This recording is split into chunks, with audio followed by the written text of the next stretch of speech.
28 years age లో మళ్ళీ zero నుంచి స్టార్ట్ చేస్తున్నా. ఈసారి మాత్రం ఫుడ్ కోసం. ఫుడ్ అంటే చాలా ఇంట్రెస్ట్ ఉండేది, కానీ లైఫ్ లో వేరే ఫీల్డ్స్ ని పర్సూ చేస్తూ నా ఇంట్రెస్ట్ ని సీరియస్ గా ఫాలో అవ్వలేకపోయా. ఎడ్యుకేషన్ కంప్లీట్ అయ్యింది, లైఫ్ లో కొన్ని థింగ్స్ చేంజ్ అయ్యాయి. అండ్ ఇప్పుడు 28 ఇయర్స్ ఏజ్ లో మళ్ళీ ఫ్రెష్ గా ఫ్లేవర్ థియరీని స్టార్ట్ చేస్తున్నా. నాకు ఫుడ్ గురించి అన్నీ తెలియవు, కానీ నేర్చుకోవాలనుకుంటున్నా. అండ్ ఈ జర్నీలో నేను ఫస్ట్ బిల్డ్ చేసేది ఈ వెబ్సైట్ బిల్డింగ్ గురించి ప్రాపర్ నాలెడ్జ్ లేకుండా చాట్ జీపీటీ, యూట్యూబ్ యూజ్ చేస్తూ సమ్హౌ బిల్డ్ చేశాను. కానీ డెస్క్టాప్ లో చూస్తే చాలా బాగా అనిపించింది, కానీ మొబైల్లో స్టోరీ పూర్తి వేరేలా ఉంది. స్లోగా లోడ్ అవుతుంది, రెసిపీస్ ప్రాపర్ స్ట్రక్చర్ లేవు, ఒక స్మాల్ చేంజ్ చేయాలన్నా చాలా టైం పడుతుంది. అప్పుడు నాకు ఒక విషయం అర్థమైంది, మనం ఒక పని స్టార్ట్ చేసే ముందు పర్ఫెక్ట్ గా దాని గురించి తెలుసుకోవాలి. కానీ ఎలాంటి నాలెడ్జ్ లేకుండా స్టార్ట్ చేస్తే ఇలానే ఉంటుంది. నాకు తెలిసినంత వరకు నేను స్టార్ట్ చేశా, కానీ అక్కడే మిస్టేక్స్ వచ్చాయి, ప్రాబ్లమ్స్ వచ్చాయి. కానీ ఆ మిస్టేక్స్ వల్లే నెక్స్ట్ టైం బెటర్ గా ఎలా చేయాలో నేర్చుకున్నా. అందుకే ఈ ఓల్డ్ వెబ్సైట్ డిలీట్ చేసి మర్చిపోవడం కాకుండా దాని జర్నీ కూడా డాక్యుమెంట్ చేయాలి అనుకున్నా. ఎందుకంటే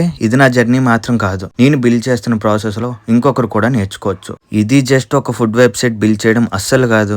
నాకు చాలా ఇయర్స్ నుంచి సైట్ లో ఉన్న ఒక ఇంట్రెస్ట్ ని ఇప్పుడు సీరియస్ గా బిల్డ్ చేస్తున్నా. 28 ఇయర్స్ ఏజ్ లో స్టార్ట్ చేస్తున్న ఈ జర్నీ ఎక్కడికి వెళ్తుందో నాకు కూడా తెలియదు, కానీ ఈసారి జర్నీని హైడ్ చేయకుండా డాక్యుమెంట్ చేయాలని అనుకున్నా.